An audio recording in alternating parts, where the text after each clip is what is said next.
Camera speed, sound speed. All right, you want me to speak? I'm going to ask you. Sure. All right, you guys let me know when you're ready. You good? Yep, we're good to go. All right.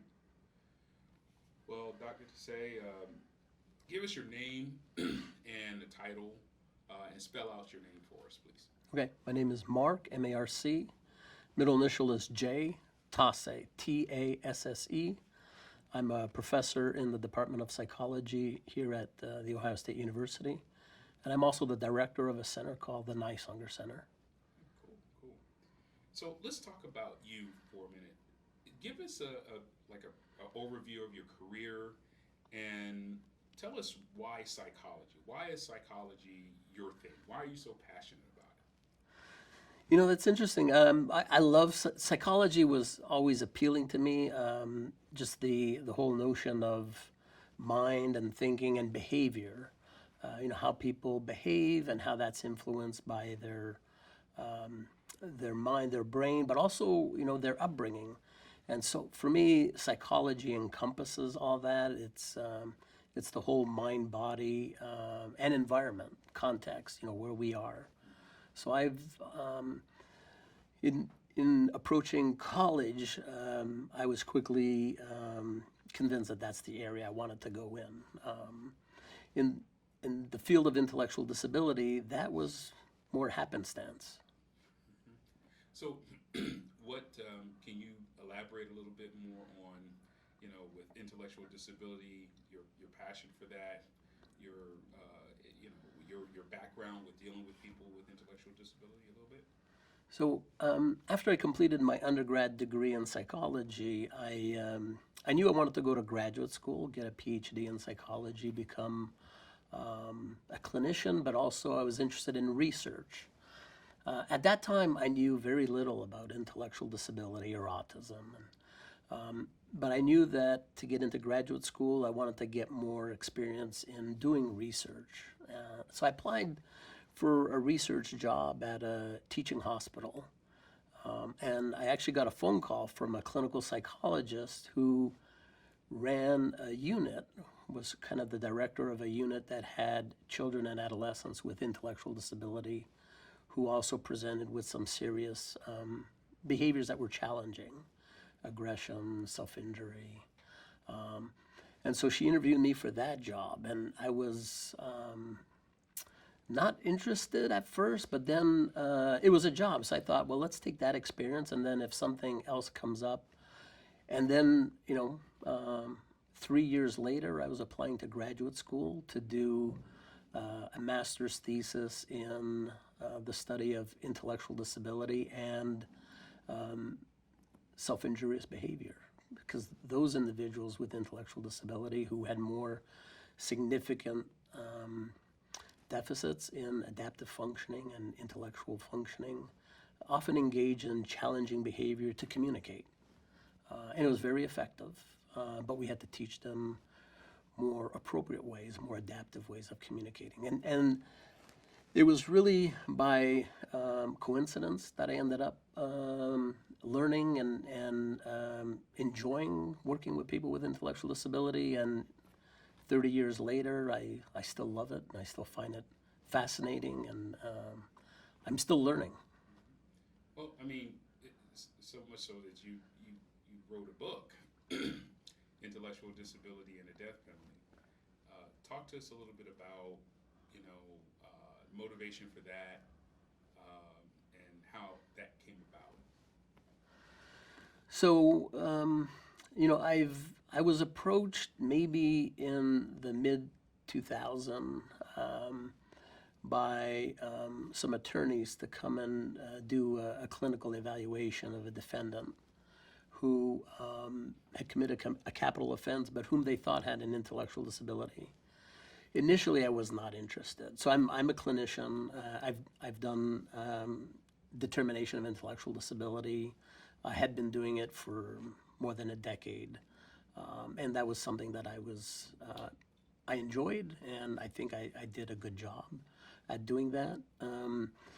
But I was not interested in the criminal justice world until I started talking to colleagues who were doing some of that work the diagnosis of defendants who had intellectual disability, and I realized how poorly some of those clinicians were doing that work, and how even these licensed professionals had these misconceptions and erroneous beliefs about what intellectual disability was. So after a number of years, I decided to discuss with a colleague, an attorney colleague, Professor John Bloom at Cornell, and I said, "Hey, John Bloom is a renowned expert in law and capital law and death penalty," and I said, "Wouldn't it be great if the two of us could join forces? I would do the clinical piece. You know, what is intellectual disability? What is best practice? What do not just clinicians, but the trier of fact, right? The lawyers, the judges, what do they need to understand about what is intellectual disability, and what is the most reliable and clinically valid way of determining somebody's intellectual functioning, somebody's adaptive behavior, especially in a criminal justice system or a forensic context." And then John Bloom talked about the law, talked about the practice. And I thought there was nothing out there that kind of combined two authors who came from that very important and rounded perspective that really is the intersection of intellectual disability and criminal justice. Well, I can tell you, a lot of people, in you know, this film that we're working on. I mean, everybody talks about the book. So you guys are doing great. You did some great work there. Let's kind of get into intellectual disability. You know, let's talk about the differences between mental illness and intellectual disability, because I think a lot of people just group it all together. So can you kind of talk about that, speak on that a little bit for us? Yes, so there is a lot of confusion among lay people and even among some professionals about what are the differences between intellectual disability and mental illness, things like depression, schizophrenia, anxiety disorder. The two are different in a number of ways, and the two can coexist. So people with intellectual disability can also develop a mental illness. There's nothing that protects them from that. One of the fundamental differences is that very often mental illness is acute, transitory, and for which we have a lot of very effective treatments and intervention, whether they're therapeutic, psychotherapy, psychoeducational, pharmacological, or combinations thereof, which can either eliminate the mental illness or help the person manage those symptoms and essentially live symptom-free. Intellectual disability is a lifelong condition which affects the person for their entire life and affects all areas of their functioning, especially depending on the severity of their limitations around adaptive behavior or intellectual functioning. We can provide supports and services which allow the person to be more independent, function better in society, become more productive, maybe have a job, live independently, get married, have kids. But we'll always need those supports because that condition will be there for their entire life. So with that, can you explain to folks what life is like for people with ID? To the best of your ability, can you explain some basic things to folks, what it's like to have ID? Yeah, first and foremost, we have to realize people who haven't lived, have the pleasure of living or working with somebody who has an intellectual disability, have to realize that the label intellectual disability has a lot of stigma in our society. because our society is very hyper-focused on being smart, being intelligent, and that being smart and intelligent is equated with being successful, being productive, and being a good person. People with intellectual disability, by definition, have more limited intellectual ability, but also have more limited capacity to learn the skills that we need and to put forth those skills. So people with intellectual disability very often will try and hide that diagnosis. They'll try and fake good, they'll try and mask it. For example, somebody who may have an intellectual disability and may not be a good reader, as an adult, you may give them something to read, a menu or a paper, and they may use a strategy, right, to cloak their limitations by saying, "Oh, hey, can you read it to me? I don't have my reading glasses." They don't want to tell you or let you know that they're not able to read, that they don't have that level of smarts, if you will. But people with intellectual disability, for the vast majority, 85% of them, look like anybody else, look like you and me, walk, talk, behave like you and me, want to have the joys of life like you and me, and don't look any different. In fact, many of them will graduate from high school with a regular high school diploma. Not all of them, but many of them, 40% of them. Many of them want to have a job, but because of some of their limitations, they may be more limited to, jobs that are more accessible, have maybe more repetition, more rote, more simple jobs, maybe lower paying jobs by definition because of that. And many of them want to live independently, get a home, get a spouse, girlfriend, boyfriend, have kids. So in many ways, people with intellectual disability are not that different from us. But because of their limited adaptive behavior, limited intellectual ability, they need a lot of support, varying levels of support over time. But usually, with those supports, they can be very productive members of society. I'm reminded of Warren Lee Hill, a guy you probably heard about. Warren Lee Hill. He was in the military. He had an intellectual disability, but what worked for him was the fact that it was very regimented. It was very structured, so that he could, he had a task. And the military is very specific about how you accomplish that task. So he was hyper-focused on that. And, but fortunately, he went down the path, like many. Won't get into all of that, but just reminds me of that. So, we kind of talked about people with ID and the misconceptions, the stigmas.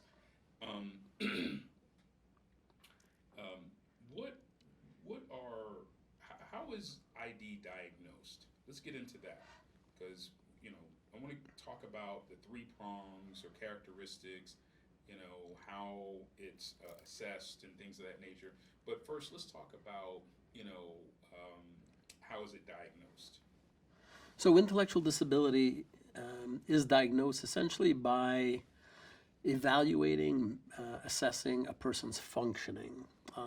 They're functioning in different domains, and we categorize them into two broad domains. One is intellectual functioning, and we assess their maximal intellectual functioning, and then we try and see if that functioning, where it compares to in relation to their same age peers. And is it average, above average, below average? And people who have intellectual disability, one component of that condition is that they will have significantly below average intellectual functioning compared to people of their same age, compared to their peers. And we have standardized tests that we've developed over the 100 years that are very, very good, but are not perfectly infallible. So there is a little bit of measurement error. And we need to account for that. And we do in clinical practice. We have we have a whole science that's developed around that called psychometrics, which helps us know exactly how precise a test is. And that precision varies depending on the age of the person or different factors, and we account for that. So assessing for their intellectual functioning and determining whether their intellectual functioning is significantly sub-average is one component, but equally important, and we also have to assess, independent of that, their adaptive behavior, their adaptive functioning. And adaptive functioning is a little different in that it's basically the skills that we learn throughout our life by observing people, by being taught, by learning, and then by performing those when they're needed, when we're asked to do them, or when we identify they're needed or we should be performing them. And those could be skills like social skills, how to engage with people, how to talk with people. They could also be more conceptual skills like problem solving, planning, thinking abstractly, solving academic issues, reading. And there are also more practical skills like bathing, learning independent living skills, cooking, dressing oneself, employment, work, transportation, getting about society. So there's these three broad areas that we assess: conceptual adaptive skills, social adaptive skills, and practical adaptive skills.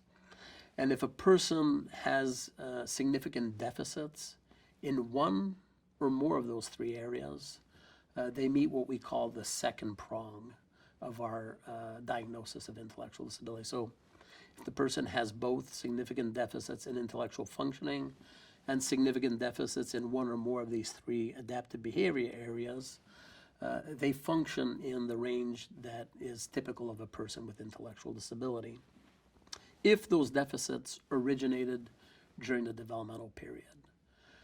And so we generally, vast majority of these evaluations are done during the developmental period, either before school, a person enters school, during school, elementary school, or high school. But sometimes a person may not be identified in the school years and is identified or referred for an evaluation of intellectual disability as an adult in their 20s or 30s. And if their functioning is in that significant sub-average range, what we need to do is retrospectively ascertain whether that functioning was present or not during the developmental period. And if so, they have intellectual disability. So as far as assessing, as far as adaptive behavior, I want to get into that a little bit because I think people kind of understand, intellectual functioning and how you assess that through tests and stuff like that. I will get back to that in a second because I want to talk about, the potential for bias and things of that nature and, ethnic adjustments and stuff like that. But as far as assessing adaptive behavior, how is that conducted? Is it talking to people that know the person with ID? Is it interviewing the person with ID? Explain that a little bit for folks that may not understand. So for the purpose of diagnosing intellectual disability and getting a good understanding of the person's adaptive behavior, adaptive functioning during the developmental period, the people we want to interview and talk to are the people that lived with the person, the people that engage with the person in different contexts: home, school, work, community. And generally the best people, the people who have the most exposure to individuals, you, me, anybody, are their families, their parents, mom, dad, maybe aunts, uncles, sometimes grandparents, older siblings perhaps, people who saw them engage in everyday life in the home and can speak to how they observed the individual learn these skills and then perform these skills. And if they perform the skills, could they do them independently? Or did they need to be reminded? Did they need some help or some coaching, or did somebody have to do it for them in some instances? And so we assess all that, and we corroborate that information with other sources. And what's key in assessing adaptive behavior when available is talking to and interviewing multiple informants, multiple sources. So family members, parents are usually the best. Sometimes parents are not available. They may have been deceased or they may not be able. But other family members are good. Teachers are an excellent source. Employers, if we're talking about older adolescents, adults, or coworkers, girlfriends, boyfriends, friends give information about how the person learned and adapted to certain situations. So those are all the important sources.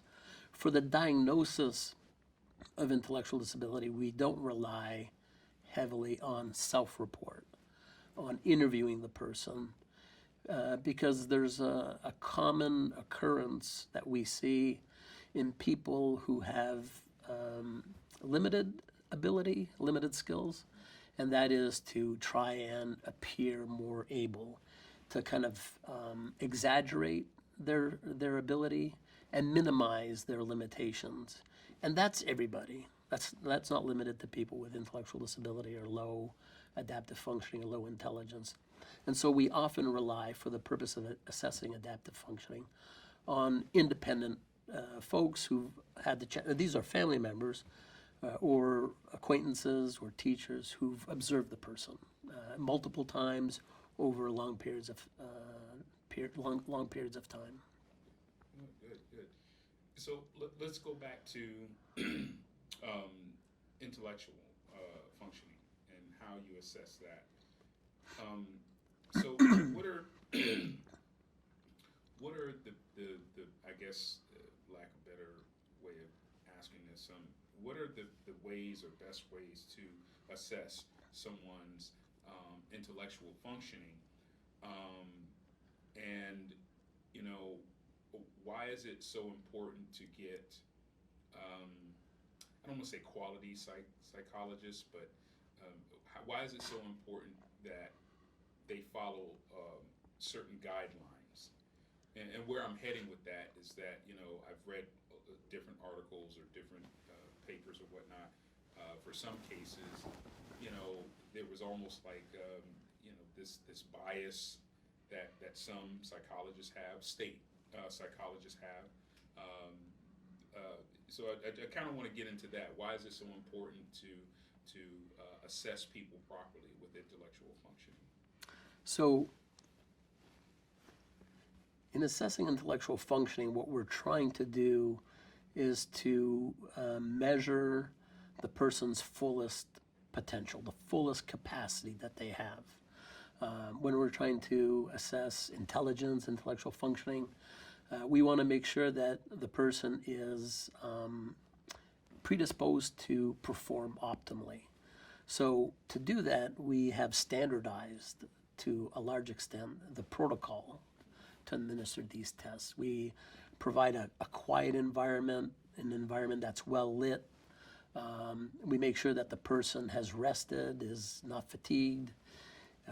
If they need glasses, they're wearing their glasses, and so forth. And they're relaxed. They're not overly stressed. And so if a person is stressed, sometimes we engage in small talk to build a rapport until the clinician feels that the person has calmed down and is able to answer questions to their fullest capacity. So the standardization is critical. Intelligence is also a very broad concept, so it includes things like planning, abstract thinking, learning from one situation and applying it to a new situation. It's memory, it's calculations, mathematics, it's all these aspects. So when we're diagnosing intellectual disability, we're trying to measure the full construct of intelligence, and these tests have to be very comprehensive. So there are many tests out there that are discrete, small, short, abbreviated tests, which can be used for screening, but are less appropriate for assessing a person's intellectual functioning broadly. And so having a clinician use some of the more comprehensive tests of intelligence is important. It needs to be administered one-on-one with the person, not a group test. It needs to be administered according to the standardized protocol, making sure that the person is putting forth their best effort. And so it's important for clinicians to be well-trained, well-versed, and experienced in doing this to make sure that they get an optimal evaluation of the person's full intellectual ability. Yeah, especially if that person's on death row, you know, their life hangs in the balance there. Talk to us a little bit about, you know, in your book you talk about how the IQ scores, and we understand, you know, and you can talk a little bit about this, that, you know, it's not just, I mean, people focus on the IQ scores, but there's a whole range of other things that they need to focus on. But even with the IQ scores, there should be a range of scores, not just one like number, like, okay, this person has a 67 or something like that. Can you talk a little bit about that? Yeah, so these standardized comprehensive tests of intelligence yield output, which are what we call standardized intelligence quotients or IQ scores.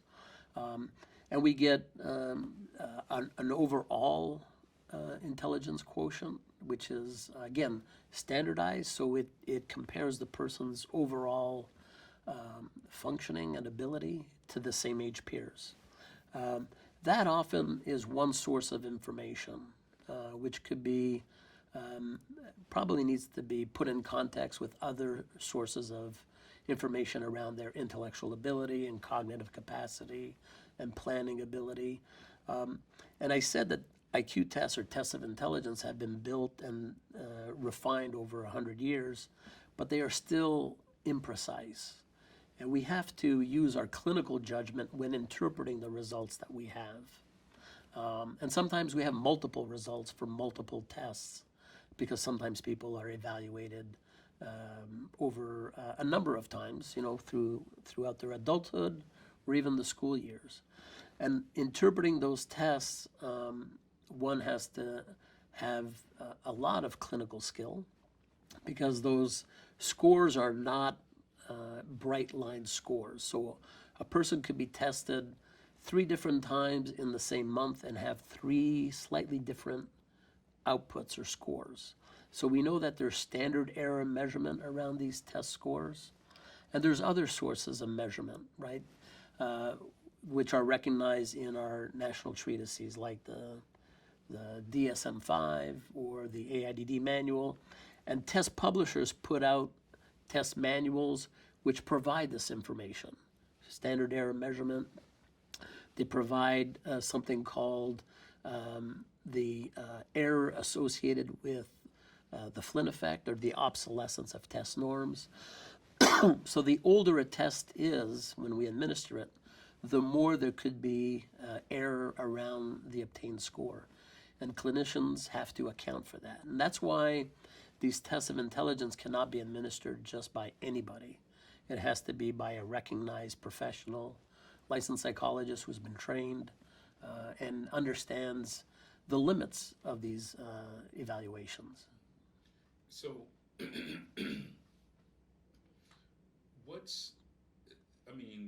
it seems to me that, you know, even with that, you could have an element of bias. How does that factor into this? Or is it a factor? You know, someone could have a bias towards a certain group of people. You can talk about this too, if you like. You know, the whole idea of ethnic adjustments and things like that.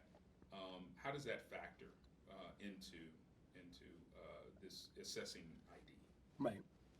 So, you know, error can be from multiple sources. It could come from the test environment, but it can also come from the examiner. If the examiner is not providing the right amount of opportunity or the right amount of time, or is inadvertently influencing the person's performance, either favorably or unfavorably, that is a source of bias and error. And that's, that's important to account for. For a long time, these standardized tests of intelligence were not properly constructed, were not properly developed, and we had questions that were ethnically biased or would disfavor certain racial groups or ethnic groups or socioeconomic groups when you'd ask questions that were really laden in a certain academic or a certain socioeconomic level. And so these tests were disfavoring people from certain minoritized groups. And these tests have tried to improve that, have tried to adjust for that, and have gotten better, but there are still some clinicians out there who apply these correction factors when somebody scores lower on a test, and then they try and adjust that factor or that score upward to account for the fact that they didn't have these educational experiences, or they lived in a poor environment, and had they lived in a good environment, they would have scored higher, or had they not come from a certain part of town, they would have done better because those schools are bad there.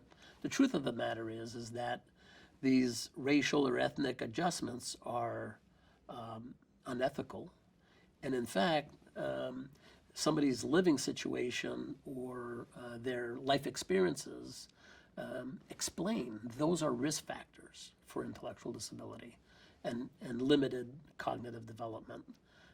They shouldn't be used to explain away. They're used to explain why a person may have more limited intellectual ability. Good, good. So let's talk about the Flynn effect. Let's because I want people to understand that. Can you speak on the Flynn effect? What is it? We kind of touched on it a little bit, but I want to make sure that people understand that you know, is it each decade we get smarter, or that's a very simplistic view of it, but I'll let you explain it. Yeah, so we we refer to this as the Flynn effect, and that doesn't tell us what it is. The Flynn effect was attributed to a scientist who analyzed the data across decades of intelligence research that we had across dozens and dozens of industrialized countries. That researcher's name was Flynn, and what he showed essentially is that as test norms are, that's the information that test publishers collect on the population against which we compare somebody's score today to see if they are average, above average, or below average. And that's how we interpret a score, right? We want to know, is a person's intellectual ability average or above average or below average? What this research showed empirically over 60 years across dozens of countries is that as the norms, as that comparative group gets older and older, it induces error in how we interpret a contemporary evaluation. So what we know is that for whatever reason, and we don't understand exactly why, but people today do better on these tasks than people did a decade ago or 2 decades ago. And so when you compare somebody who's tested today on these questions, we cannot compare them to their same age peers from 5 years ago or 10 years ago without accounting for that error. So what we refer to that is, as the test norms become more obsolete, there's an inflation, an overestimation of that score. So ideally, if test publishers could renorm those tests every year, that would eliminate the Flynn effect. But it's too costly. We can't do that. So what we do is we rely on the science, on the data that shows us that this inflation accrues at about 0.3 points, 0.3 IQ points per year, or 3 IQ points per decade. And so many people have advocated that in high stakes situations, we need to account for that source of inflation or error in the obtained score and the interpretation of the person's intellectual ability. And that's called the Flynn effect or the obsolescence of test norms. And both the DSM and the AIDD have signaled and put in their manual instructions that clinicians who do these diagnostic evaluations need to account for the Flynn effect or the obsolescence of the test norms when appropriate. Good, good. Thank you for explaining that. That's awesome. Let's talk about, there's a lot of talk about, okay, well, you're talking about people on death row. Not everyone has ID. What are some of the best estimates? And I don't want to get into exact data because, but what are some of the best estimates of people on death row that have intellectual disability? I think I read something from ACLU. They said you could have upwards of 10% of people on death row with intellectual disability. Well, I think they actually said intellectual disability and or mental illness. So they were kind of grouping a lot of things together. And we understand there's a difference here. But what has your research or your data shown as far as the number of people on death row with that potentially have ID? So that is a very complicated answer, or a very complicated question to which we don't have an absolute precise answer to. And that's because a lot of people who are incarcerated in prisons and jails don't admit or don't want to be identified as having an intellectual disability. For one, because it's stigmatizing.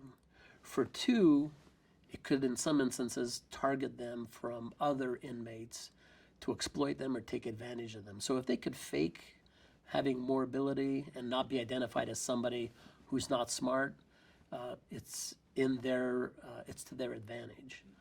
Research that has been done has shown, and I don't know that we have good research in the death penalty population, but in the incarcerated population, the estimate is it may be as high as 10% of the whole incarcerated population that may have an intellectual disability. And that estimate is much higher. It's almost tenfold higher than the number of people in the United States who have intellectual disability. So we estimate about 1% of the US population has a diagnosis of intellectual disability.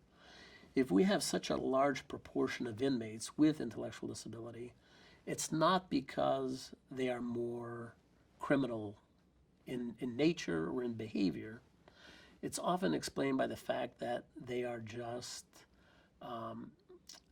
more easily gulled or duped into criminal activity, and they are not good at defending themselves, and they often have a tendency of being duped into maybe sometimes confessing to a crime that they didn't actually commit. So there are a number of factors associated to intellectual disability that make them more likely to be arrested and tried and convicted than somebody without intellectual disability. Good. So let's see here. Let's talk about this. Go back to this borderline intellectual functioning. So I want to make sure that people are clear about what we're talking about and they understand it. So what are we talking about when we say borderline intellectual functioning? I'll just leave it at that. I'll stop talking. Okay.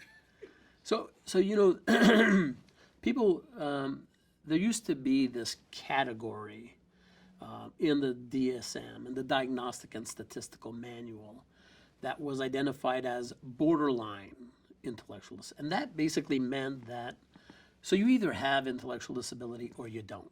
You know, it's sort of like being pregnant. You're either pregnant or you're not. So you either have intellectual disability or you don't. But there are people who are, in terms of intellectual functioning or adaptive functioning, who may have significant deficits in one or the other, but not in both. And so they're on this borderline of having significant deficits in both intellectual functioning and adaptive behavior. And so we sometimes refer to that as borderline intellectual functioning or borderline intellectual disability. Okay, cool. Um, so I'm going to switch gears a little bit and kind of get into this, the Atkins decision a little bit more here. So, we're 20 plus years removed from the Atkins decision back in 2002. Um, with the Supreme Court saying that it's against the Eighth Amendment, cruel and unusual punishment, to execute folks with intellectual disability. So, where are we now, in your estimation? Because we're still executing people with ID, and to some, it may seem weird that how do we get here? If the highest court in the land says that you should not execute these people, why are we still executing these folks? Can you speak on that a little bit? I know that kind of dives into the law or litigation area, but from your perspective as a professional, as a clinician, what are your perspectives on that? You know, intellectual disability, even in the criminal justice world, remains a clinical diagnosis. Only a competent clinician can conduct that evaluation and really make the determination whether or not a person has an intellectual disability. Enter that into the world of criminal justice, and now you have an adversarial situation where you have the defendant and his claim that he or she may have intellectual disability and the experts that they hire to make that clinical determination, and then the prosecution, the state or the federal government, that argues that they don't, or that they haven't met their burden of proof, and they have clinicians that'll do evaluations and may come to a different opinion. So it is a much more adversarial system. And so, yeah, there may be people who clinicians have assessed and found to have intellectual disability, but the jury or the judge isn't convinced and finds that they don't have, and then that person may be executed. Are we executing people today or have in the past who may have had intellectual disability? I think it's possible. It's quite likely. The issue, the question at hand is who's right, and that really falls upon the trier of fact, the judge, the jury, to determine which of these experts, dueling experts, is most credible. In a perfect world, we'd get it right all the time, or the court would get it right all the time. But we're far from a perfect world. Yeah, sure are. So let's go back to the Supreme Court decision, and I asked John about this, but I want to get your perspective. It seems like the Supreme Court made a ruling, but they did not have this uniform definition of what intellectual disability is.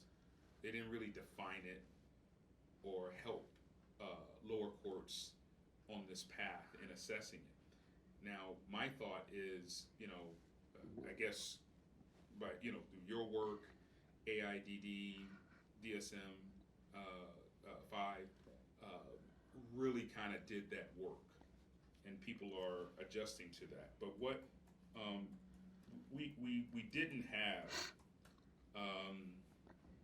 this uniform definition of intellectual disability.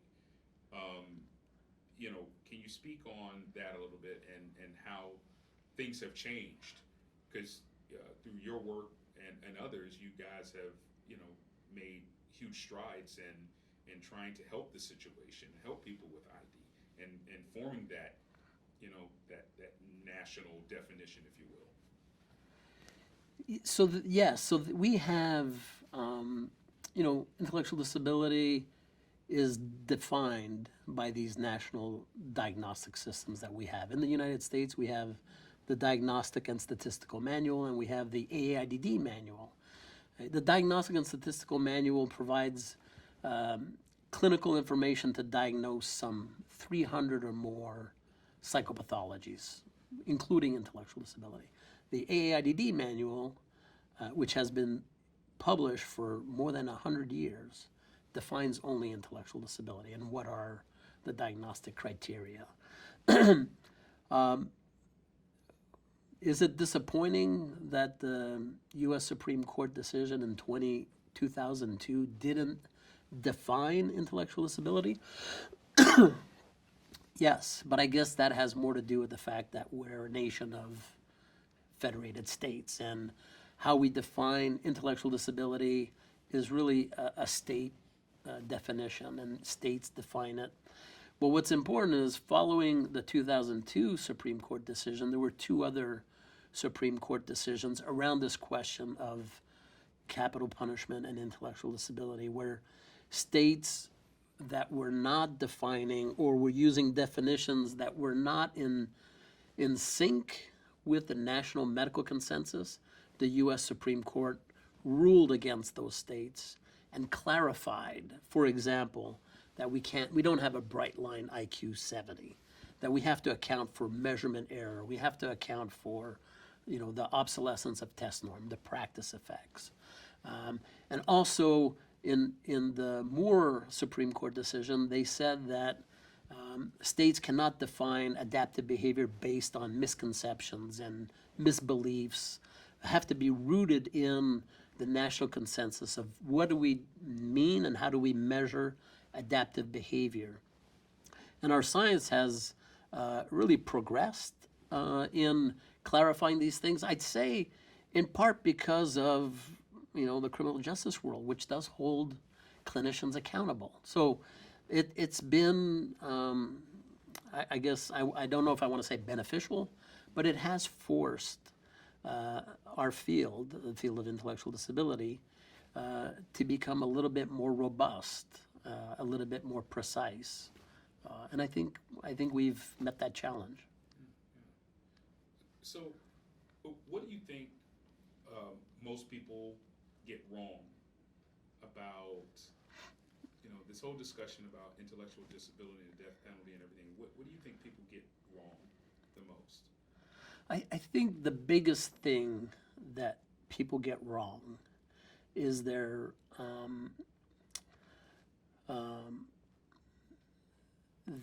belief that they know what intellectual disability is, what it should look like. They don't know what they don't know.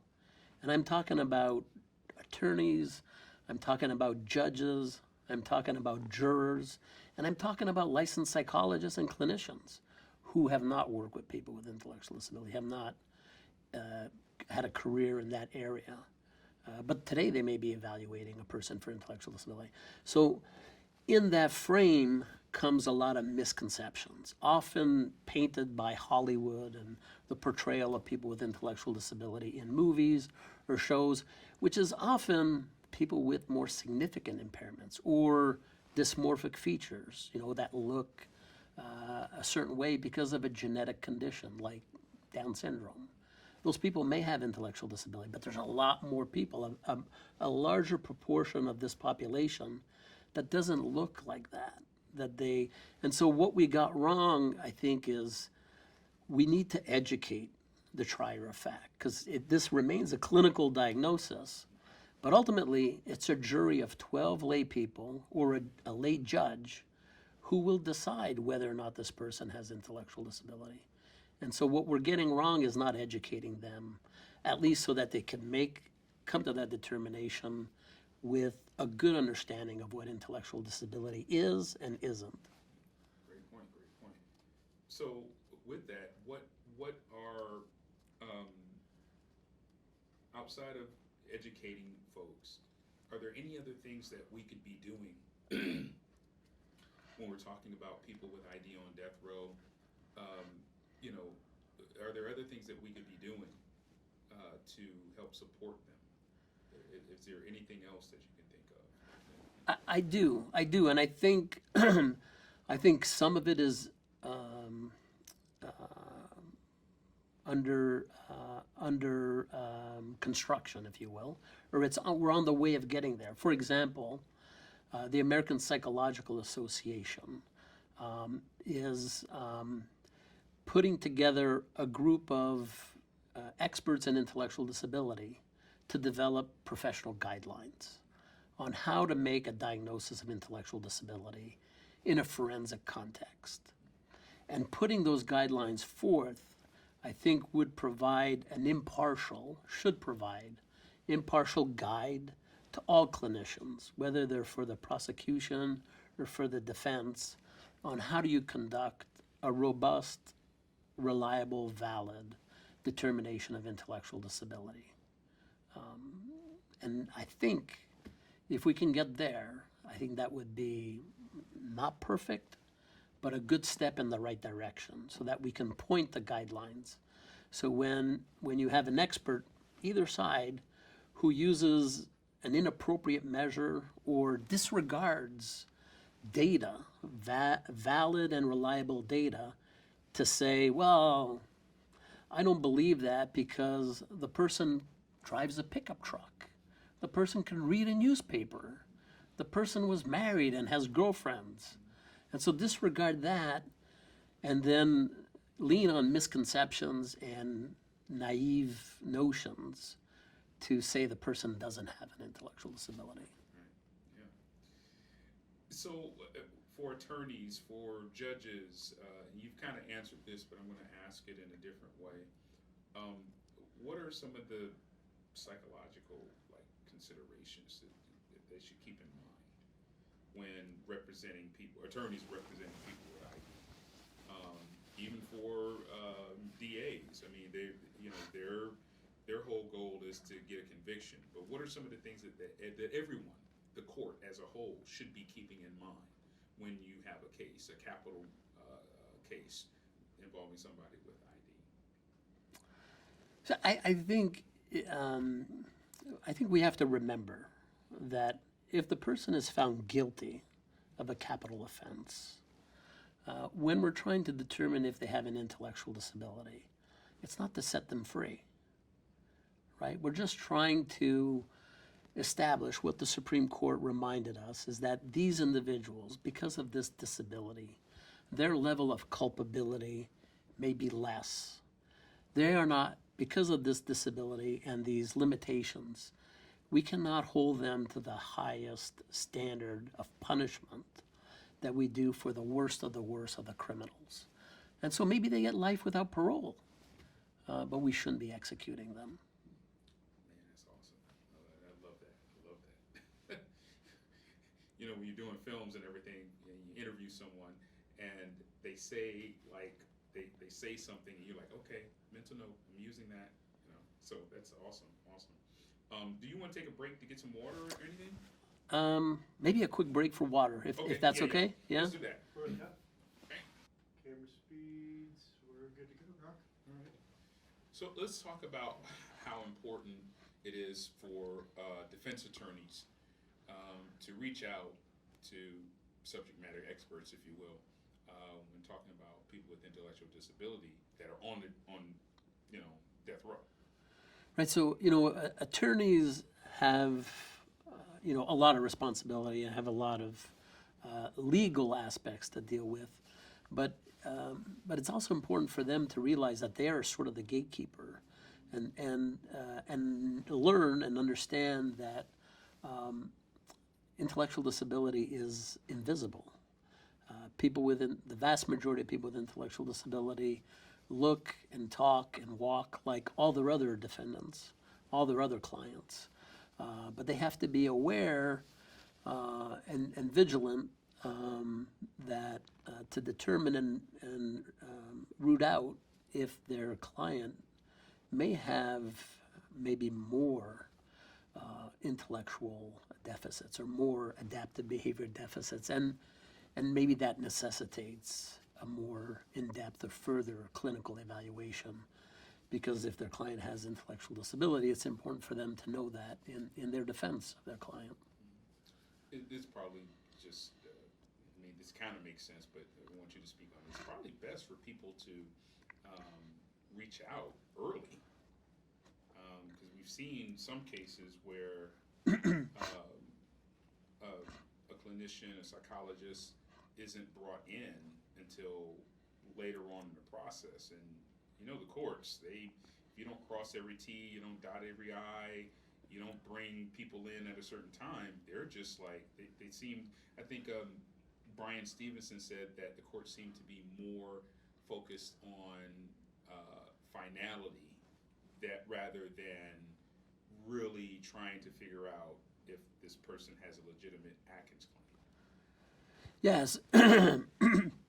Yeah, so it's important for lawyers to reach out to their colleagues. And you know, in the legal system, they do have some pods of experts around the country, these groups of attorneys or mitigation specialists or investigators who have a lot of knowledge and expertise around intellectual disability that they could reach out to and get support, get education, get referrals for what clinician. Because in the vast majority of cases, their client will not self-identify as having an intellectual disability. Again, because there's too much stigma associated with having intellectual disability. So let's talk about, on a broader sense, broader level, you know, what are other countries doing? You know, we talked about where, you know, United States is the group that the group that we're with as far as Iraq, Iran, you know, Saudi Arabia, North Korea, China. You know, what are other countries doing as it pertains to intellectual disability and death penalty issues? Well, so the vast majority of, you know, industrialized Western countries don't have the death penalty for anybody. In those countries that do have the death penalty, and we've worked with India, for example, they do have the death penalty, and they do execute people with intellectual disability. And there are groups that are trying to educate the judicial system there, that people with intellectual disability should have, having an intellectual disability should be a mitigating factor that is accounted for. Unlike in the United States, there's no, they may not have a supreme judicial system that grants protection for people with intellectual disability. And in many of those countries, people with intellectual disability are shunned from their societies because it's a condition that is viewed by some cultures as being punishment for something evil or something that the parents have done or the family has done, and this is the gods punishing them by giving them a child with a disability, an intellectual disability. And so often there's a lot, even more stigma in some of those countries. So let's talk about ID, the death penalty, and you know, black and brown people.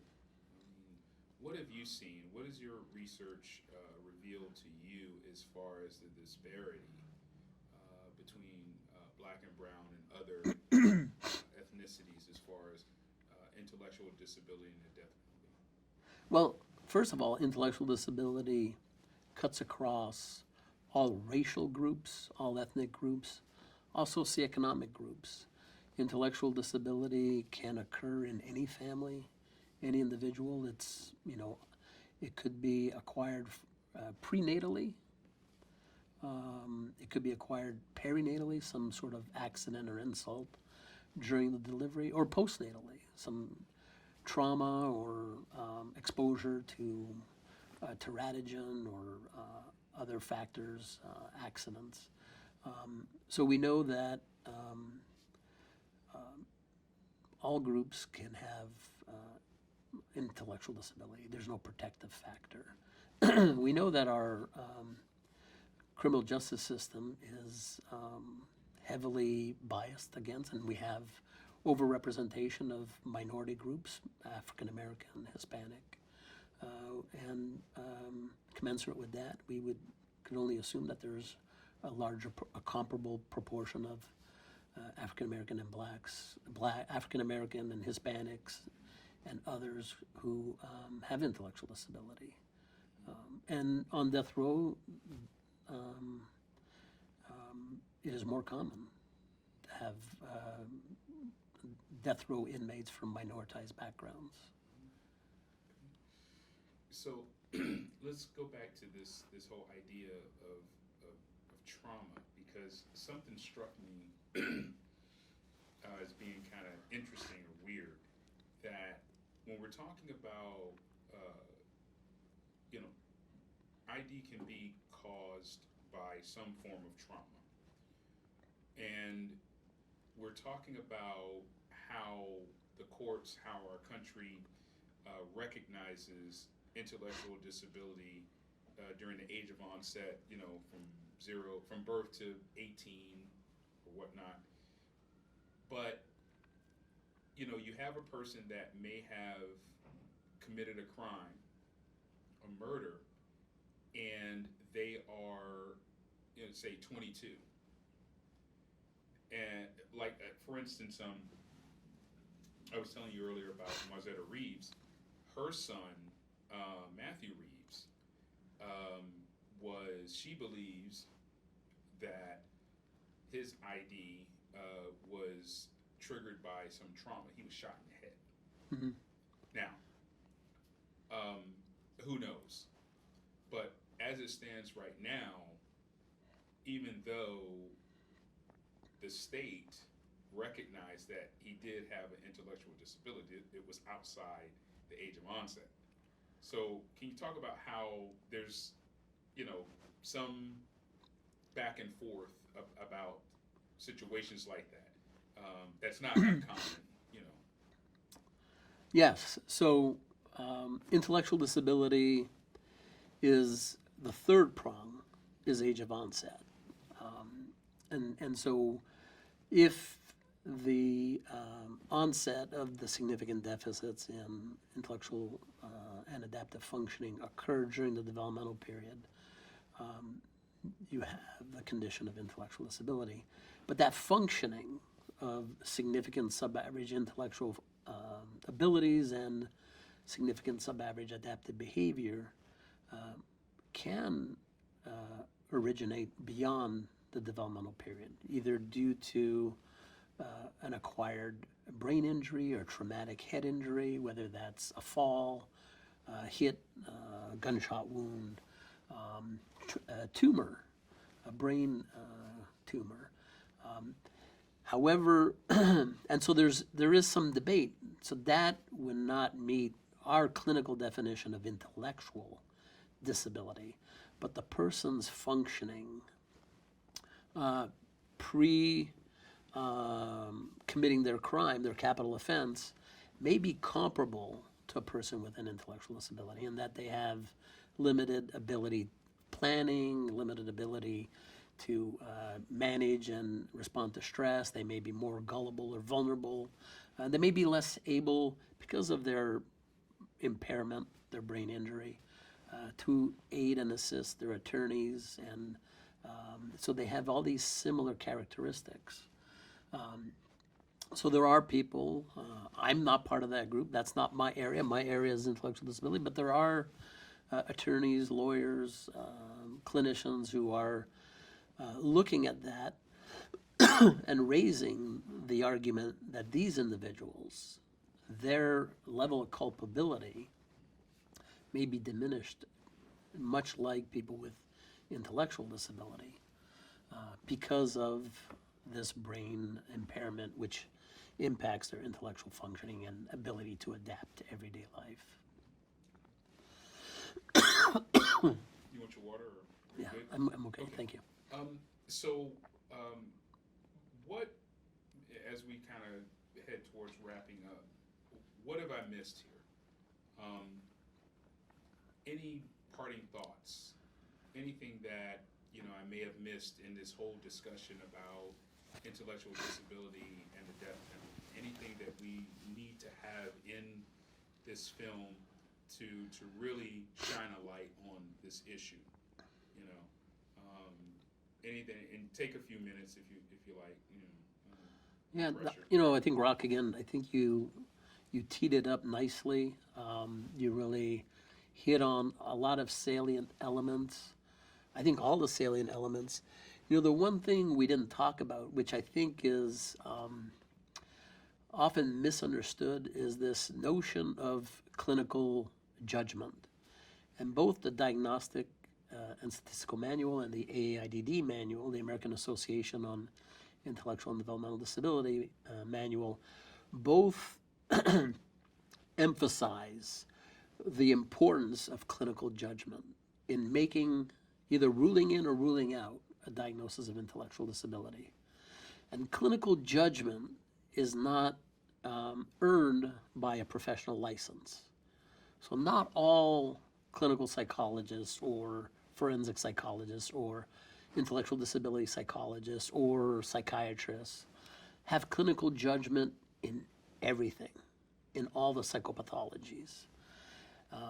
And to have clinical judgment in ruling in or ruling out a diagnosis of intellectual disability, that is rooted in the training of that professional, their professional experience with people with intellectual disability, and their ongoing education and continuing education around how to use these tools, these diagnostic tools, how to interpret these diagnostic tools, and how to be an effective clinician in arriving at a robust assessment of this broad area of human functioning that allows them to make a determination of intellectual disability. So clinical judgment is not professional opinion. Everybody has a professional opinion. And I think I have clinical judgment in intellectual disability. And as a licensed psychologist, I take pride in that. But it doesn't mean that I have clinical judgment in schizophrenia diagnosis or dementia diagnosis. And conversely, a lot of other clinicians who may have clinical judgment in other areas don't have clinical judgment automatically in diagnosing intellectual disability. Man, awesome. Well, Doc, I All really right. appreciate it, man. You've given us a lot of great sound bites, and I just want to thank you again for making time for us and everything. The last thing I wanted to ask you is, should we talk? We've interviewed a lot of people. Do you have any perspective on maybe someone else we should talk to? Hey, Rock, you need to research this. It'd be really cool if you could touch on this in the film. You have a broad perspective of what we're trying to do, but I like to do this with talent, people that we interview and everything, because sometimes they have things and, hey, it'd be really cool if you do this or whatnot. So I just wanted to, just open it up if you think of anything, and if you don't, that's fine too. Yeah, no, I mean, hearing all the people you interviewed, I think you've really touched on all the people I think of as aspirational peers in this world, both on the legal side as well as the clinical side. The only seed I would plant, and I know you mentioned this before, so I don't know how doable it is, but I think of Daryl Atkins, right, on whom this Supreme Court decision is based, Atkins versus Virginia in 2002. Daryl Atkins committed a capital offense. Him and a co-defendant kidnapped and murdered, a naval soldier from Virginia. he is not on death row today, not because of a diagnosis of intellectual disability. He is not on death row today because of prosecutorial misconduct. Because twice a Virginia jury found him not to have intellectual disability. So I was part of that team that assessed him in mid-2000s. And I opined in court that he had intellectual disability. If you ask Daryl Atkins, he doesn't have intellectual disability.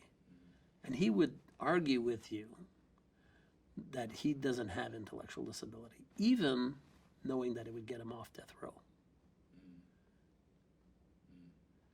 To me, I mean, I don't know how you do it, Rock. I don't even know if it's possible. But I think of a defendant who is off death row because he was found to have intellectual disability. So maybe Daryl Atkins is not the perfect example, but a defendant who was found to have intellectual disability, and because of that, now he might have life without parole. I'd be curious to know if he's grateful for that diagnosis, or if he would still argue that he doesn't have intellectual disability. And I would think the latter. Right. I would, because, you know, I interviewed one guy in Phoenix on death row, and he pointed at me. He was a Hispanic guy. He said, "Don't you call me retarded. I'd rather be executed." To me, I mean, that's just fascinating, right? Because you think of Scalia, right? Justice Scalia, who says everybody's going to claim they got intellectual disability, you know, just to get off death row. And that is really far from the truth. A lot of people would rather be, you know, incarcerated, rather be executed, if you listen to this guy in Phoenix, than have me go in court and say he's got intellectual disability, knowing full well that it benefits him, right? And that it gets him off death row. Wow.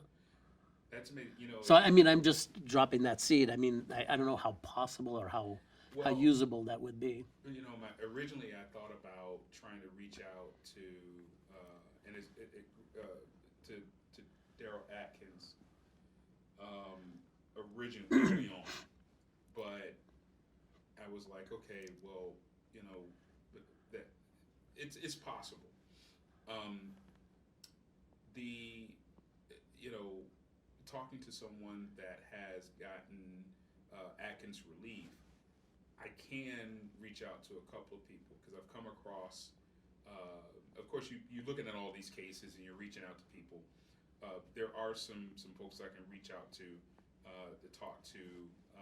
Their client is one guy I can think of in particular. I was going to interview him, but I decided not to. But maybe I can reach out to him again and see what he has to say. Yeah, and you know, anecdote. You know, his team of attorneys, Atkins, debriefed the jury, those who agreed to be interviewed by the lawyers, as to why they didn't find him to have intellectual disability. The second jury, there was a school teacher, an elementary school teacher, who didn't know him, but they thought, well, she's a school teacher, she knows what intellectual disability is, right? She probably has kids on IEPs. She told them that she was, her mind was made up that he didn't have intellectual disability when the two women were brought in to testify by the defense to attest to his, you know, limitations. But they said that he was a babe and that they dated him. And she said, those good-looking girls would never date a retarded guy. And when you look at Atkins, he was a good-looking African-American guy. So this is a school teacher who shut out all clinical information because those good-looking women wouldn't date a guy with intellectual disability. There's no way, because they didn't have intellectual disability. Anyways. No, that's great. I'm glad you added that because I think that drives home the point with this when we're talking about the misconceptions and the stigmas and things of that nature. That story there it drives it home. Awesome. Anything else? No, this is great. Thanks again for visiting us. Hey, no problem. thanks for having us. Yeah, thank you. Especially, you know, someone of the, you know, maize and blue, you know, persuasion. Do you want this? Yeah, If you wear this, let me tell you, my experience in the airport, you know, you're on the people mover and somebody goes, OH. And then you're supposed to scream out, IO. Yeah. Well, I used to be stationed at Wright-Patterson Air Force Base. Oh, yeah, right, yeah. I was in the Air Force for like 10 years, so I was stationed there. So I got my So you got my your dose dose of it, of a lot of it. Yeah. Buckeye spirit. Yeah, Buckeye spirit. Yep. I'll tell you a funny. So you were all from Kentucky. You're not from Ohio. I'm from Ohio. You're from okay. So you may know this. I'm from Kentucky. Okay. So on campus. North Carolina. She's from North Okay. Okay, all right. Well, so it's the same rivalry between Duke and Chapel Hill with basketball. Yes. Here, the week before the big game with the team up north, because we refuse You to refuse say the name, Yeah, students yeah. students go around and tape out